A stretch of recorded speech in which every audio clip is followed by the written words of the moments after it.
હાલો ખેડૂત મિત્રો, નમસ્કાર. તો આજે તમને હું એવી એક વસ્તુ બતાવીશ કે જો કે હાવ 0% માં થઈ જાય છે અને આપણા ઘરે જ આ વસ્તુ બની જાય. કે જે ઓર્ગેનિક ખેતી કરતા હોય એના માટે જ્યારે લીંબુના બાગાયતમાં ઉપર જીવાત આવે, મોલો મચ્છી, કથેરી, આ વસ્તુ આનાથી વહી જાય. તો આ બેરલની અંદર અમે છાશ ભરી છે. 5 મહિના જૂની છાશ છે અને લગભગ અડધું બેરલ ભરી લીધું. અમે ગાયની છાશ છે મિત્રો, અમે ગાય વાડીએ જ રાખી છે. ગાયની છાશ ઓર્ગેનિક ખેતીમાં બહુ કામ આવે છે. જો તમે આની અંદર જો, આ છે ગાયની છાશ, જે જીવાતની અંદર એટલું કામ કરે છે. જીવાતની અંદર એક પંપની અંદર 15 લીટર પાણીમાં 2 લીટર છાશ અમે નાખીને સ્પ્રે કરી તો આની અંદર 100% જીવાત નિયંત્રણ થઈ જાય. અને બીજી એક વાત ખાસ જણાવવાની, જે કોઈ ખેડૂત મિત્રોને લીંબુના છોડ ઉકાતા હોય, મોરા પડી ગયા હોય, તો એને છાશ નાખવાથી પાછી છોડની અંદર રિકવરી આવી જાય.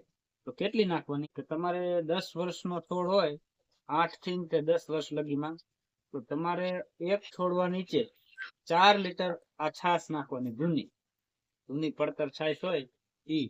અને જેરી કદાચ તાજી છાશ થોડી ઘણી મિક્સમાં હોય તો ચાલે, પણ પડતર થોડી ઘણી હોવી જોઈએ. અને 4 લીટર છાશ અને 200 ગ્રામ જે ફટીસ પાવડર આવે કોસાવેટ કરી, એ પાવડર નાખી દેવાનો ખામડા, અને માટીથી બધું બુરી નાખવાનું કમ્પ્લેટ. અને પછી આખો કેરો એ પાણીથી ભરી દેવાનો.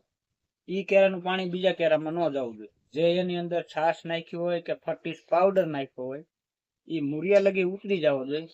એટલે આની અંદર અમે રિઝલ્ટ લીધેલું છે અને લીંબુના છોડવા પાંગડી પણ દિયા છે.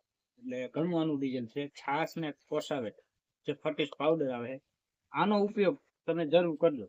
તમને પણ આની અંદર રિઝલ્ટ મળશે. લીંબુનો છોડ ઉકાતો હોય કે આપણને આમ છોડ જોઈતા ખબર પડી જાય કે પીડાશ પકડી ગયો છે, તો 8 થી 10 વર્ષનો હોય તો આટલું પ્રમાણ નાખીને તમે ટ્રાય કરજો. તમને પણ આની અંદર રિઝલ્ટ મળશે મળશે અને મળશે. જય જવાન જય કિસાન.